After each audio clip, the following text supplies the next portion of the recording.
Halo, halo, apa kabar Anda semua? Semoga selalu dalam keadaan sehat walafiat. Kembali lagi ngobrol dengan Bung Rocky Gerung ya.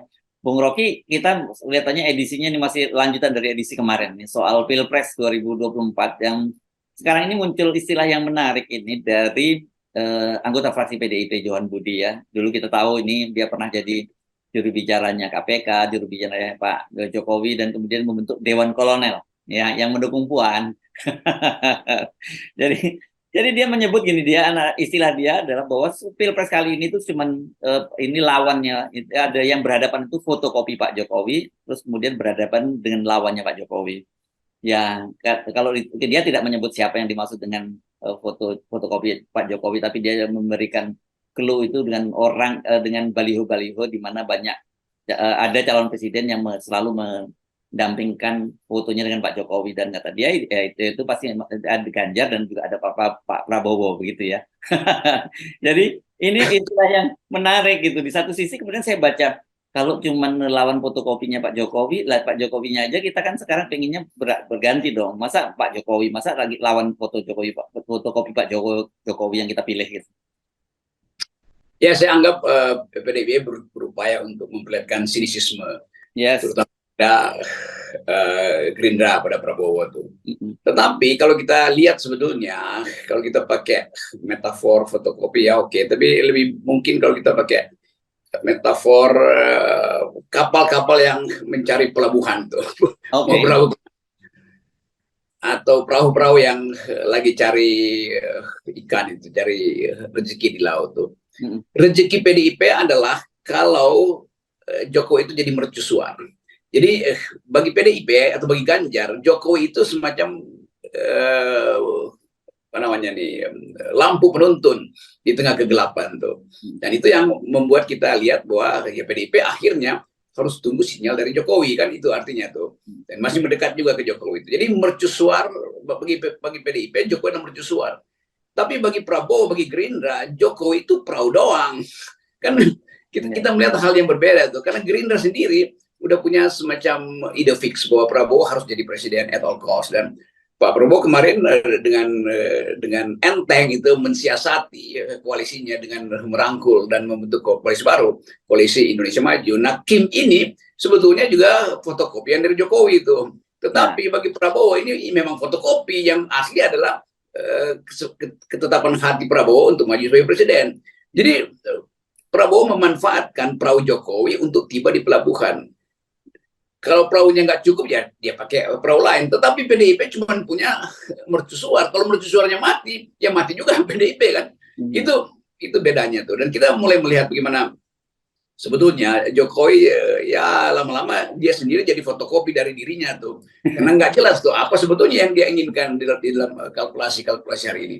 Jadi kita tetap nangkap bahwa PDIP cemas kalau Jokowi itu bahkan fotokopi-fotokopian dia itu ya, terutama Prabowo itu bisa menempuh lautan yang berbadai ini tanpa menggunakan mercusuar tuh, yaitu sinyal dari Jokowi. Karena PDIP sendiri, Gerindra sendiri udah punya armada yang terlatih untuk menempuh badai. Beda dengan PDIP yang tidak terlatih, yang tiba-tiba harus pinjem jurumudi dari Jokowi. Kan itu masalahnya tuh. Ya oke. Tapi mari kita ini kan ya, kita lanjutkan ini dari saya kira ini bicara tentang strategi kampanye ya, Bung Rocky ya. Kan kalau biasa orang kan ada kecenderungan itu pergantian dari satu rezim ke rezim yang lain gitu. Memang kita tidak terlalu banyak sih referensi kita terbatas gitu ya. Tapi biasanya kan orang akan memilih antitesa dari rezim sebelumnya, dari penguasa sebelumnya. Misalnya dari Pak SBY yang teratur, yang kelihatan sangat intelek dan sebagainya. Kemudian orang memilih jenuh mungkin 10 tahun dengan Pak Jokowi, kemudian milih Pak Jokowi gitu yang dilihat yang lebih kayak gue banget, pokoknya orangnya rileks, nggak terlalu ngomong terlalu apa istilah-istilahnya nggak terlalu sejelimet Pak SBY gitu, akhirnya terpilih Jokowi. Tapi kalau kemudian yang di strateginya Pak Prabowo maupun strateginya Ganjar itu hanya fotokopi Pak Jokowi, ya menurut saya ini sangat disayangkan dong. Ya itu yang terjadi sebetulnya. Ganjar pasti fotokopi habis-habisan. Yes. Jokowi dengan kesederhanaan, nemuin rakyat tapi lewat TikTok. Tetapi dia nggak bisa ulangi kesederhanaan penampilan apa namanya, dramaturgi dari Jokowi, kan itu nggak bisa diulang. Lo orang anggaplah Jokowi, kalau itu Ganjar betul-betul fotokopi yang rusak dari Jokowi, itu bukan sekedar fotokopi yang rusak, itu kan. Itu intinya kan. Prabowo nggak mungkin dianggap sebagai fotokopi Jokowi, karena Prabowo punya profil sendiri, punya kemampuan sendiri untuk menampilkan diri, dan Prabowo nggak mungkin lepas dari kemampuan konseptual, abstraksi, pemahaman komprehensif tentang peradaban dunia, itu nggak mungkin. Nggak mungkin Prabowo berpura-pura jadi Jokowi, orang nggak percaya tuh. Kalau Ganjar berpura-pura jadi Jokowi pun orang nggak percaya, karena nggak mampu dia berpura-pura seperti pura-puranya Jokowi kan. Jadi ini semacam lingkaran semiotik yang menyebabkan kita memang kehilangan kemampuan untuk duel argumen tuh. Jadi memang lagi ditunggu satu periode, satu putaran berikut di mana Ganjar itu beritahu pada publik bahwa dia punya argumen, tetapi itu fotokopi dari Jokowi. Nanti publik yang lihat benar-benar nggak tuh argumen, jangan-jangan fotokopi. Jadi Prabowo tetap menyimpan siasat gitu. Kenapa? Karena terlihat bahwa kesiapan Gerindra untuk maju dalam politik sebetulnya tidak tergantung sepenuhnya pada Jokowi. Karena fakta-fakta yang kita sebut sebagai operasi politik Gerindra dari awal sudah memutuskan bahwa Prabowo jadi presiden. Jadi persiapan Gerindra lebih matang sebenarnya. Sementara PDIP tidak matang, karena di tengah jalan kemudian harus minta sinar-sinar dari Jokowi dan mendekat pada Jokowi. Dan itu yang menyebabkan orang menganggap bahwa ya PDIP sebetulnya gampang tuh, nggak ada semacam kuda-kuda untuk mempertahankan diri dari lawan-lawan politiknya. Dan kita mulai melihat bagaimana PDIP mulai menyerang Prabowo justru kan. Nah bagi Prabowo ya kenapa mesti menyerang? Tuh sama-sama orang Jokowi, ngapain mesti menyerang? Kan itu aneh kan.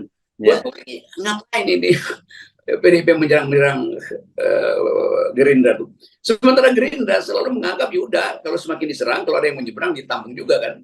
Jadi sebetulnya terbaca bahwa yang gelisah itu adalah PDIP. Gerindra mah biasa aja, di atas kertas dia merasa dia udah dapat kok poin itu.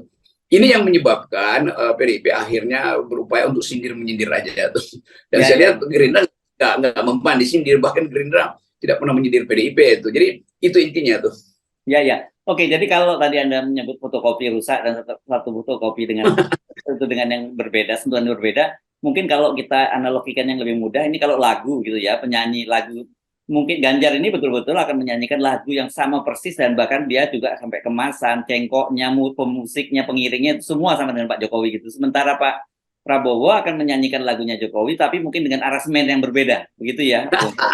Ya itu, dan kelihatannya kemampuan Ganjar untuk meniru itu juga disiapkan secara tidak matang tuh, karena tetap partitur Ganjar itu tidak mungkin sama dengan partitur yang dibuatkan dulu oleh relawan. Relawan Ganjar itu kan sekarang seolah-olah mati segan hidup tak mau tuh. Sementara relawan Jokowi itu pada waktu beliau tampil 10 tahun yang lalu itu betul-betul die hard, bahkan dulu kedua die hard. Kita nggak lihat relawan Ganjar. Jadi kendati lagunya Mars, dibuat partitur Mars, tapi relawan Ganjar akan nyanyi seolah-olah itu adalah elegi, itu lagu kesedihan kan. Itu bahayanya tuh. Dan memang terlihat kesedihan kok di mana-mana tuh. Dan itu yang menyebabkan PDIP punya satu cara yang akhirnya dirumuskan, kira-kira hajar Prabowo supaya bisa terlihat menantang-nantang Prabowo. Tapi nanti Jokowi juga merasa berarti lu hajar gue juga dong kan. Itu yang menyebabkan ketika kesulitan dari PDIP, ketika dia mau menghajar Prabowo, dia akan hajar Jokowi juga. Karena program Gerindra itu adalah meneruskan program Jokowi. Jokowi bisa tersinggung. Anda mau batalin legasi saya. Itu jadi kehilangan kemampuan berpikir teman-teman di PDIP. Ya. Dan itu sebenarnya sudah terlihat ketika Hasto sendiri pada waktu itu menyerang Prabowo dengan food estate. Kan begitu, yang terpaksa diralat oleh Puan Maharani, karena kemudian betul Pak Jokowi yang akhirnya pasang badan, dan bahkan program itu terus dilanjutkan karena anggarkan lagi dengan cukup besar gitu. Iya kan, beberapa waktu lalu kita udah bilang PDIP kalau Anda mau naikkan kembali, regain your future, itu lakukan hal yang betul radikal. Hajar Jokowi, jangan hajar Prabowo. Kan kalau tiap hari dia menghajar Jokowi, orang akan lihat, oh kalau begitu PDIP masih punya moral standing gitu, bahwa dia tetap ingin kadernya dia itu jangan cawe-cawe. Kan itu intinya kan. Jadi mendua terus di PDIP. Sama dengan Pak Jokowi mendua terus. Sementara pada saat yang sama, ya Jokowi memantau bahwa PDIP ternyata bakal retak nih. Semakin PDIP retak, Jokowi makin senang. Karena nanti mereka akan tetap memerlukan Jokowi. Satu waktu mungkin akan ada deal. Oke, Jokowi akan dukung Ganjar, pindah dari Prabowo. tapi dia mau jadi ketua PDIP Perjuangan, bisa begitu tuh. Jadi kita membaca ini strategi politik PDIP itu dangkal dan agak konyol sebetulnya. Jangan marah dulu ya, karena kita justru mau perbaiki strategi itu supaya PDIP tampil untuk berhadapan dengan Prabowo dengan cara yang elegan, bukan dengan nyindir-nyindir tuh. Jadi PDIP, kawan-kawan di PDIP, saya sarankan cari modus yang betul-betul otentik tuh. Anda mau duel dengan Prabowo, ya duel dengan kemampuan bahwa Anda disingkirkan oleh Jokowi karena Jokowi pindah ke Prabowo. Artinya arahkan duel Anda pada Jokowi bukan pada Prabowo kan. Itu intinya supaya otentik lah. Anda mau berkelahi dengan siapa sih PDIP itu? Jadi saya sarankan itu PDIP buat satu kubu yang namanya oposisi. Nggak perlu lewat Anies. Anies dari awal udah jadi oposisi. Sekarang PDIP yang tanggung. Dia mau beroposisi artinya dia pro Anies. Dia mau pro Jokowi artinya dia pro Prabowo kan.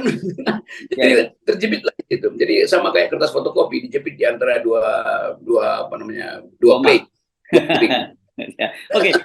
Tapi yang Anda bayangkan seperti apa ya? Karena bagaimanapun juga kan menurut saya gini, ini kan PDIP Pak Jokowi itu adalah aset PDIP ya. Mereka menyebutnya petugas partai begitu ya. Kan kalau mereka kemudian dengan sekarang buru-buru melepas Pak Jokowi, mempersilahkan dengan sukarela ke Pak Prabowo, tetap saja ini bagi PDIP merugikan begitu. Sementara buat dia sendiri kan bisa tergambar setidaknya bagi PDIP. Sampai sekarang pun dia belum dapat teman koalisi yang cukup meyakinkan kecuali baru P3 dan P3 itu sendiri pun juga sekarang ini bimbang gitu dan kelihatannya bakal tanda-tandanya juga kabur juga gitu. Tetap apapun pikiran PDIP, cuman ada satu hal, dia pro Jokowi atau dia anti Jokowi. Kalau dia pro Jokowi ya udah artinya Jokowi akan minta Anda bergabung aja dengan Prabowo karena saya juga pro Prabowo. Atau PDIP ambil langkah radical break gitu, ya berkoalisi aja dengan Demokrat sama-sama oposisi kan, tapi dengan konsekuensi bahwa Anies akhirnya tersingkir dari koalisi itu. Tapi bagi Demokrat juga mungkin benar juga, lo Anies nggak kasih keputusan kok sampai sekarang tuh, artinya Demokrat melihat Anies ditawan oleh Surya Paloh, sementara bagi Demokrat AHY itu harus terus ada di dalam putaran. Kalau Anies nggak masuk, berarti AHY juga nggak ikut di dalam putaran politik. Dan itu 5 tahun kemudian tuh orang mulai lupa. Jadi bagi Demokrat, bergabung dengan PDIP juga nggak ada soal. Tetapi yang penting Demokrat itu datang dengan prinsip perubahan. Maka PDIP juga harus dengan prinsip itu. Supaya ada pertandingan antara, sebut aja misalnya SBY dan Megawati, melawan Prabowo, itu lebih konkret kan, atau Prabowo Ganjar tuh. Pak Prabowo juga saya kira lebih gentleman untuk melihat ini pertandingan yang betul-betul paradigmatik. Bukan PDIP bertanding dengan Gerindra, ya dua-duanya minta sinar dari Jokowi, kok ngapain berkelahi di situ kan? Konyol itu PDIP. Ya, oke. Tapi saya kira kalau harapan dengan Demokrat atau bahkan dengan Anies juga itu sekarang tertutup ya dengan pertemuan-pertemuan antara Anies dengan Surya Paloh, dengan Pak SBY dan kemudian dengan Ketua Dewan Suro PKS. Ini kan sudah hampir final dan teman-teman di Demokrat menyebutnya ini kapal tinggal berlayar gitu. Iya, kapal tinggal berlayar, tetapi ada karang yang namanya Nasdem di tengah jalan tuh ya. Bisa nabrak Nasdem sendiri kan? Kan publik hanya melihat bahwa SBY final AHY. PKS juga menganggap udah kalau betul-betul hanya AHY nama yang bisa dimunculkan ya udah. Surya Paloh yang bermasalah. Jadi kelihatannya memang hanya pada Surya Paloh itu Anies itu ditawan kan. Nah, tawanan itu bisa diterobos oleh Demokrat dengan memberi sinyal kalau Anda nggak mau, kalau Surya Paloh nggak mau AHY ya udah kita ke PDIP aja kan. Karena bagi Demokrat kader dia itu yaitu Agus Harimurti, dia mesti beredar di dalam persaingan hari ini supaya 2029 dia punya modal lebih banyak lagi kan cuma itu pikirannya kan. Sementara Nasdem ya memang gak ada kader.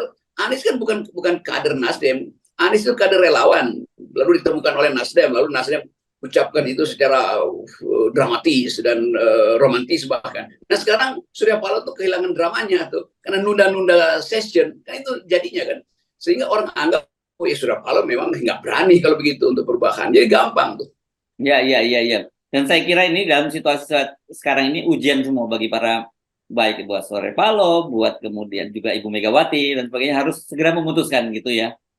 Sebenarnya di mana kalian akan berada gitu ya. Betul, karena pada akhirnya politik itu adalah perlawanan, bukan persahabatan, kan itu dasarnya tuh. Jadi biarkan aja Jokowi itu menonton Prabowo versus PDIP itu. Tetapi PDIP harus pastikan buat kalau Jokowi pro Prabowo, maka PDIP harus mengatakan kami anti kader kami sendiri. Mengucapkan itu kan gampang aja kan. Justru dengan cara itu PDIP akan dielulukan rakyat tuh. Oke, PDIP bertemu dengan Pak SBY dan itu artinya sinyal bahwa mereka akhirnya memutuskan untuk bikin kelompok sendiri karena Surya Paloh nggak jelas tuh mau terima AHY apa tidak tuh. Anies juga akhirnya nggak jelas tuh. Walaupun gagasan Anies bagus, tapi tetap orang tunggu Anies calon wakil presidennya siapa itu. Dan intinya di situ tuh. Jadi poin saya adalah bagus juga kalau paradigma ini berkembang menjadi kubu Prabowo lawan kubu Mega, jelas itu sehingga Jokowi ya tunggu aja nasibnya tuh. Kalau Mega menang tuh dia aman juga tuh, karena nggak mungkin lah Mega setega itu untuk memperlakukan Jokowi pas kalian. Demikian juga kalau Prabowo menang, kan ada janji Prabowo untuk mengamankan Jokowi. Tetapi kita mau lihat mental ini tumbuh sebagai akibat ketiadaan konsep dari awal, yaitu persaingan politik dibatalkan karena orang nggak mau mulai dari 0%. Ini semua akibat 20% kan. Kalau nggak ada 20% udah selesai masalah ini. Jadi dari awal, jadi pemilu kita dikutuk karena nggak mau dengar nasihat dari FNN. Oke, terima kasih Bung Rocky ya, tetap 0% ya Bung Rocky. Ya. Ya, FNN itu forum nasihat-nasihat. Oh, oke. Baik.